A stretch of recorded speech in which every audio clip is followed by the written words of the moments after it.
Welcome to the program Perspectives. This morning, reaching you on Invicta 98.9. And this morning, we'll take a peep back and then, of course, come back to the present. And we do all know what is happening with us as a people and as a country.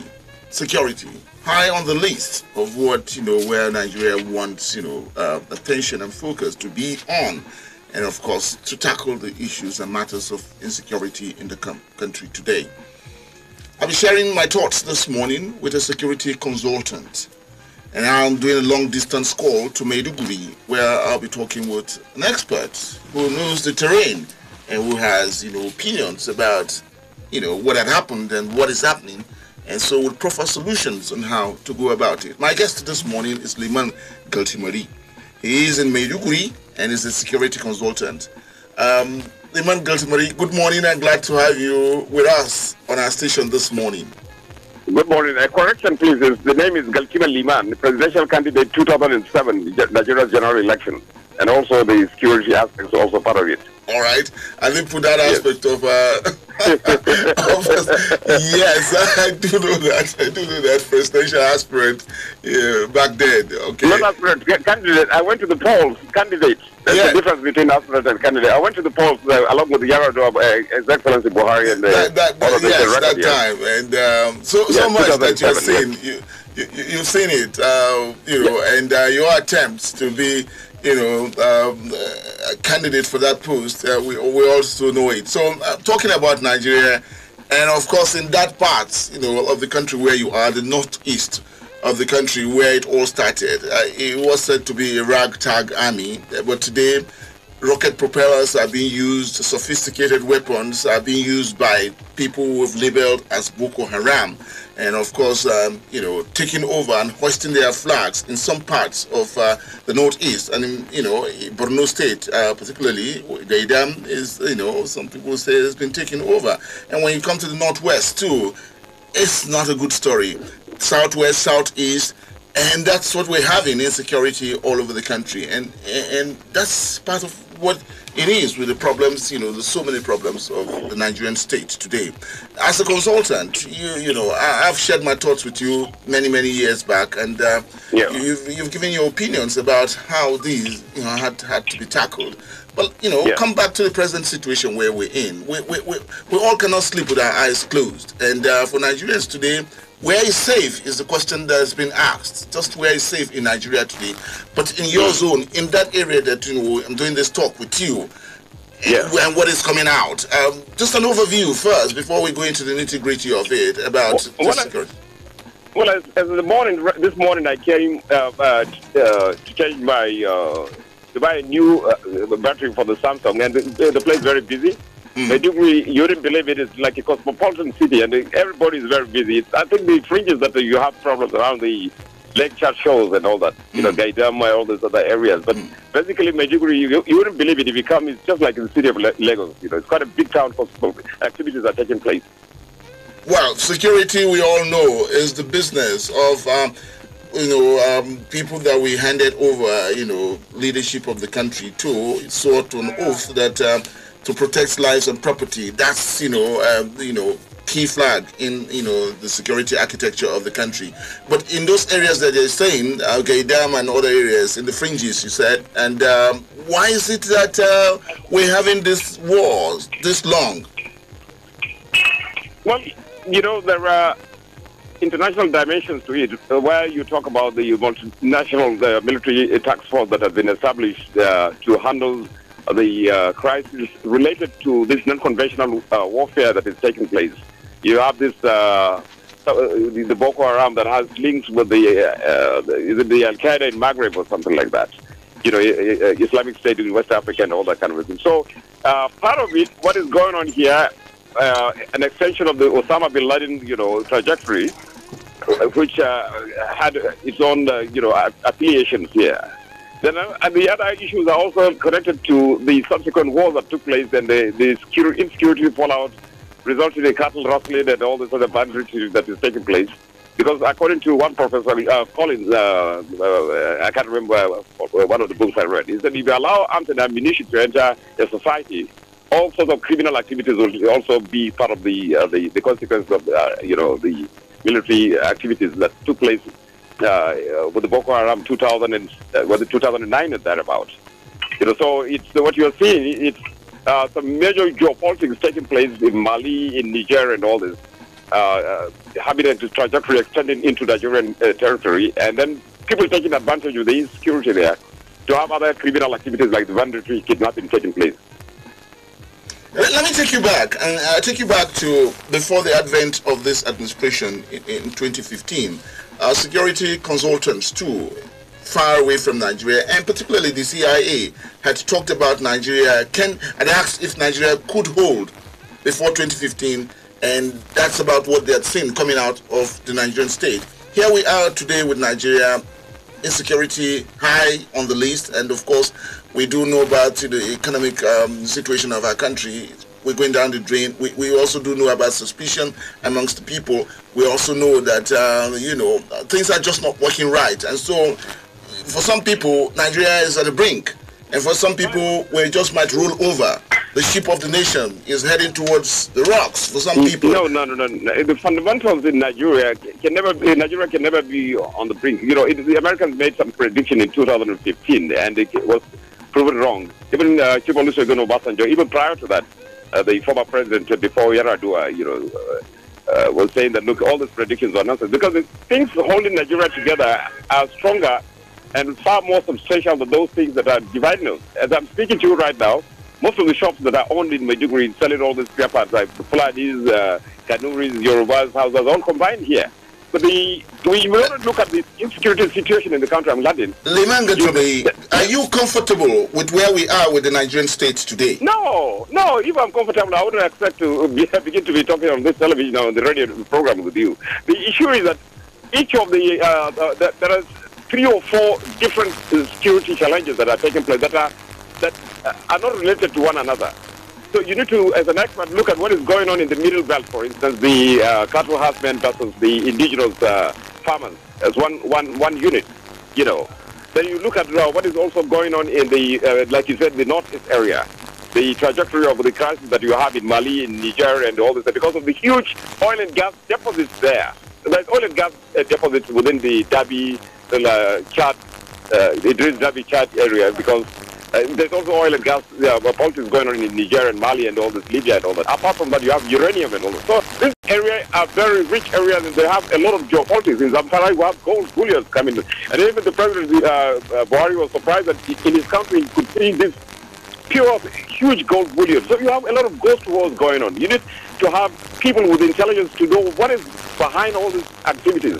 And then people take advantage of the ordinary Fulani man who has about 500 or 700 cows in this situation, insecurity, and then the rest of this, because the security apparatus has completely been overwhelmed in terms of the consequence of the number of military officers, police officers that need to be. And so each of these areas need different solutions for you to have a comprehensive answer to the Nigerian security conundrum. Are we getting the solutions that you just talked about? No, not at all. Because now, what is causing the problem is for instance, the Plateau, the Taraba, or in the Benue, you came out with the Fulani man should not graze. His cow is used to, moving from Mali or somewhere, then down to Port Harcourt. Along the way, like the biblical times of Solomon and David, they find themselves eating grass or cocoyam or something, and it causes problems. So that's another different issue altogether, completely different from the Boko Haram issue. The Boko Haram issue, and you have also this Bakassi crisis that has also come out. Nigeria had ceded some parts of the fishing and farming communities in Lake Chad, which is oil-rich, LNG-rich, that were discovered by NNPC during the Yar'Adua time. That even somebody who was the vice president was saying that by the end of the administration, Jonathan administration, they are going to go exploit those areas. So these are areas that require different international, knowledge about what is happening. If you look at the crisis in the crisis in what do you call this place, Afghanistan, it's all about pipelines and oil and gas situation. And here we have Niger Chad Cameroon pipeline just passing behind Zambeza Forest up to the Atlantic Ocean. And you have the city of Bakassi maritime zone. So all these crises require experts to see what is unique about that. It's not just carrying guns and ammunition and military officers and saying we're going to deal with the situation. If you don't understand the underground problem, you don't have a solution for it. Let me give you another picture, and maybe the picture that may say, a story about what is happening now. And I want to start from the southeast. We have a situation today where some group, how to put them now, gunmen, some people would say gunmen, are going after institutions of government. They're going after government personnel, police and the army. And then when you come to the southwest too, we have a situation where, they're asking people to relocate or people go out of the, of their area. And then you come to the northwest, northeast, and all that we have there. For you, handling the situation, would you say that leadership has, really stamped its feet on, the security situation in the country? It's not about stamping its feet, leadership. I studied in Federal Government College, Enugu. I stayed with Igbos, with the Yorubas. That was then. Hold on. I'm talking about the now situation. I know. I'm telling you the fundamental fact that there was no problem before, living in harmony then. And even now, the bandits, the criminals can create situations of anarchy and take advantage. This same thing happened in Maiduguri when the Boko Haram started. They were going after institutions of government. They were shooting down police, immigration officers, retired. What were they doing? They were trying to weaken the possibility of those people that are likely to counter them. You understand? When they want to do the main operation. Before that, before the real attacks on the Boko Haram, they went to attack police stations, they attacked anybody in uniform, anybody who could handle gun was under threat. So the whole idea was that they were planning for something big there subsequently. And if they are planning for something big, the already trained people are gone. So it becomes a strategy, a military, a kind of a war strategy. That has to be understood very well. It doesn't have anything to do with those ordinary Nigerians living in the East who are doing normal trading. Do you understand what I mean? So, but government needs to study who are the ones doing this. What are the fundamentals what are they targeting at? The average Igbo man I spoke to, and I've spoken to a lot of them, do not want a divided Nigeria. Why do they want to go to? They have extension of businesses everywhere. It is in their best interest. Even they say to the local community that we as a Flemish people that move around, having bigger Nigeria and bigger territory, we don't want the visitors coming to Maiduguri. So the problem is somebody is creating a kind of smoke screen. And it is intelligent people that need to know who is this guy creating the smoke screen. In the Bible, it is said that society perishes for lack of knowledge. Nigerians, we don't study. We don't care about what is happening. There are links between what is going on there in the geopolitics of oil and gas in Gajigana and the maritime boundary and the land 33 fishing and farming communities that were ceded. And part of the requirements of the UN General Assembly was that if you cede by 2012 during Jonathan's time, the military, police and administrative structures in those areas have to be dismantled militarily. It's clearly written there, but do Nigerians read there? We've had no choice. President Muhammadu Buhari, at a state visit of the American Secretary of State, he had come, he had asked for the help of America. It's not about help. Are you? It's not about help. But again, that's what has happened. That he wants America to be, to come in and. America respects international rules and regulations. It's a country that. Is it okay for us to seek help elsewhere? Help when you are pursuing a legitimate demand. Now, if you are looking for help and the International Court of Justice has ceded that place away, are you going to ask America to do an illegal activity? That's the point, is it? Are you for it that we should ask for America to come in? You're not getting me right. I want you to get me right, Alabi. Yes.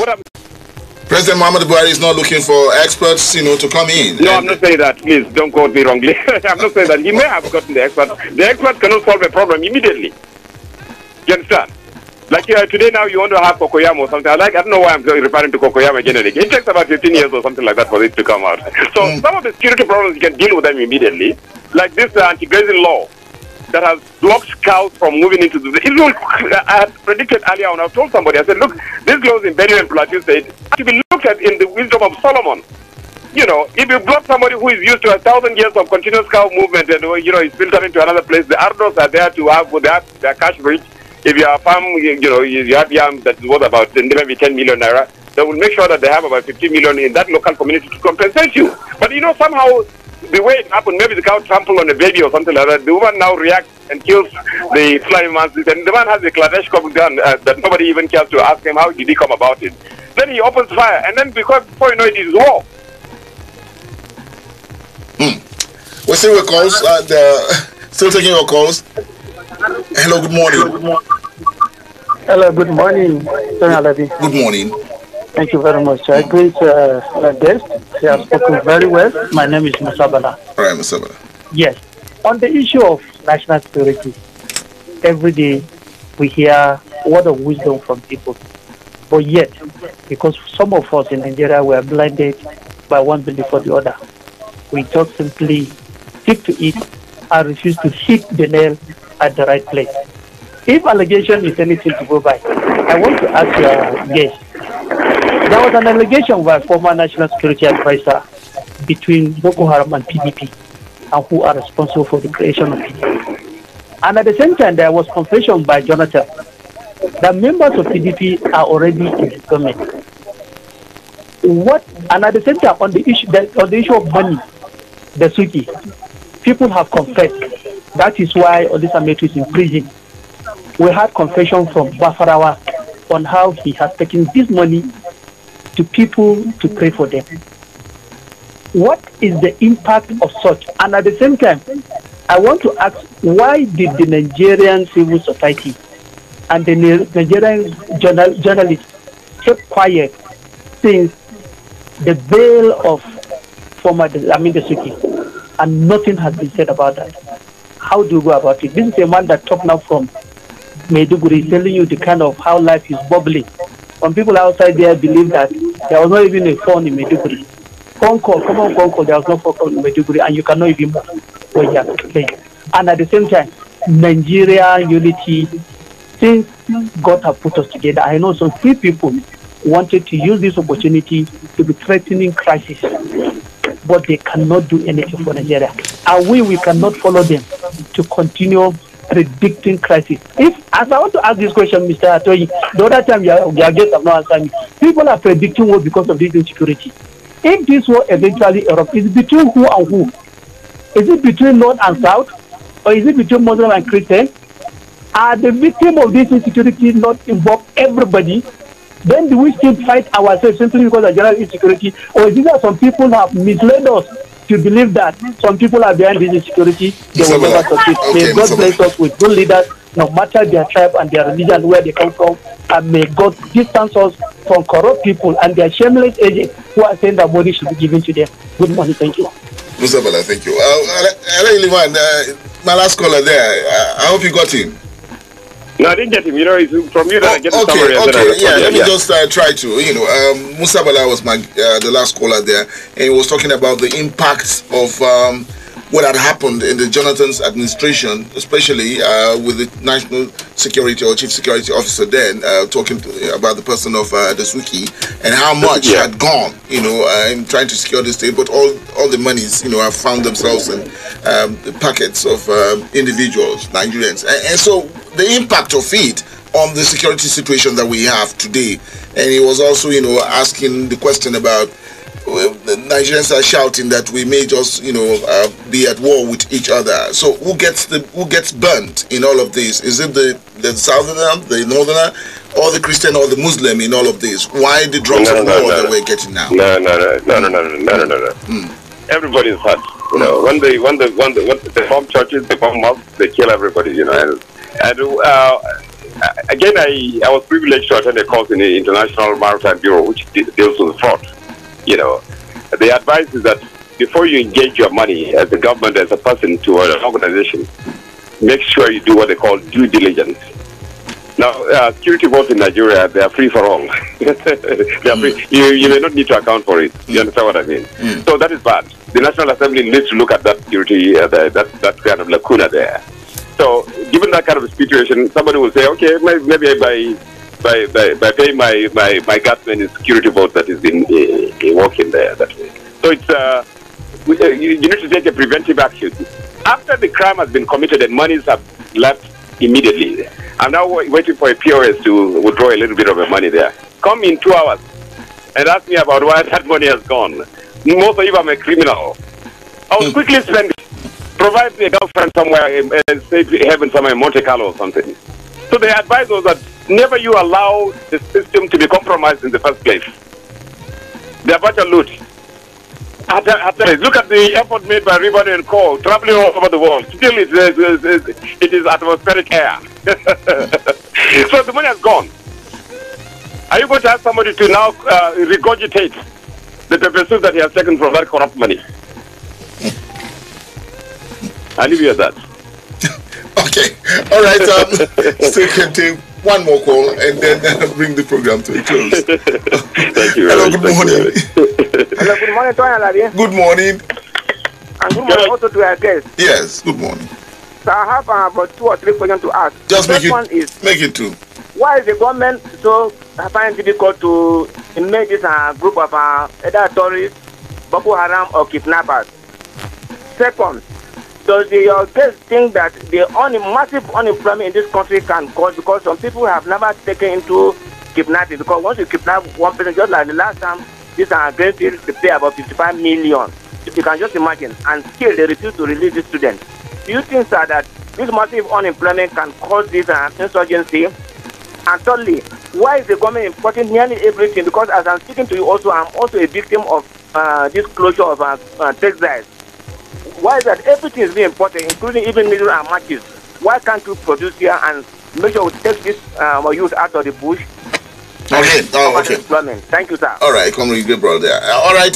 For a close, Lady Liman, the question being asked: massive unemployment that we have today, has it also had its impact on the insecurity situation in the country? And again, the question about why is Nigeria today, a country that gets everything from outside and not, it's not a manufacturing country today. And so the productive nature of Nigeria, we're not a productive people again. Why has all this gone? Hello? Okay. Hello, Liman. Okay. We may just be having a challenge here. Like I said earlier on the program, there's a long distance call to Maiduguri, and we may just have lost the call. And hello, Liman. Okay, I guess that's about how much of it we can take on the program Perspectives this morning. We're sharing thoughts with Alhaji Liman Galtima, a security consultant, had also been a presidential candidate in past elections that we've had in this country. His thoughts on where we are with Nigeria on security matters, and I hope that we got a little bit of his expertise here. We'll come back with the program Perspectives tomorrow, and I'd like to thank my colleague Dorcas Bagaya for connecting me with the people. Wisdom, thank you for putting us in the pictures. Good morning. Go Charlie, it's Shimmer. Pump up the volume, pump up the volume. Back to the music. More of your artists play now. Come on. We are the station that all the stations listen to. Invicta 98.9 FM.